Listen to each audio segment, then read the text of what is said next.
So Mel Gibson is one of the very few Hollywood actors and directors I truly admire. My personal favorite of his work is Hacksaw Ridge, believe it or not. I thought it was very underrated, but he was also the director of The Passion of the Christ, a film about the life and death of Jesus Christ. And back then there was immense backlash by pro-Jewish communities because they thought the film painted Jews in a bad light, therefore causing the big bad word anti-Semitism. But let's be honest, it received hate for the same reason the film Sound of Freedom did, which actually had the same actor that played Jesus, and Mel Gibson also produced that film. It's because Hollywood hates Christian values. So here we have Mel Gibson and Joe Rogan both exchanging some pretty good talking points on this subject. And I believe that. I actually am, I was born into a Catholic family. I'm very Christian in my beliefs, So I do actually believe this stuff to the full.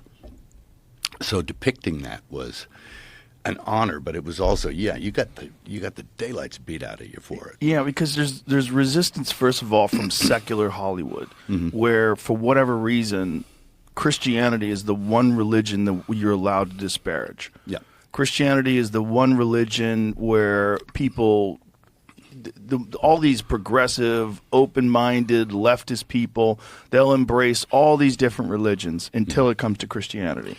And for whatever reason, that represents like white male, whatever it represents, colonialism, whatever it represents, it's negative. Yeah, sure, it's gotten a bad rap, and people do feel free to beat up on it. Mm-hmm. They're absolutely right. The Democrats and Hollywood celebrities love to dump on Christianity, but absolutely refuse to question their own Jewish religion or even Muslims. That goes against their woke feminism beliefs. And also, every Democrat that is supported by AIPAC, the Jewish Super PAC donors, I always criticism of Israel, but no one asked the question on why in Israel Christians only make up 2% of the population and why Christians are subject to discrimination, vandalism of churches and cemeteries. But another topic they get into is the topic of human sacrifices currently happening in the United States, where we send our own soldiers to die in useless wars, we give people medication that doesn't help them, abortion, etc.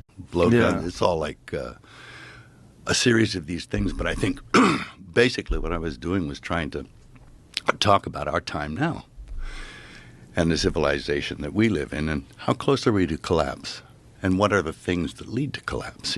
It's environmental stuff, it's human sacrifice. Yeah. I mean, we do that. Kinda. We do. Yeah. Yeah, we do. We just dress it up. Yep. When you find out medications are killing people and they keep prescribing them, and they do it for money, that's kind of sacrifice. When you find out that wars are irresponsible. They're not just wars. Not just. No. They're for money. We send our young people over there to die, sometimes for good reasons, sometimes for not. I mean, I love this. I love the warrior. I love the warrior, but I hate the war. Yeah. And we hate an unjust war. Yes, absolutely.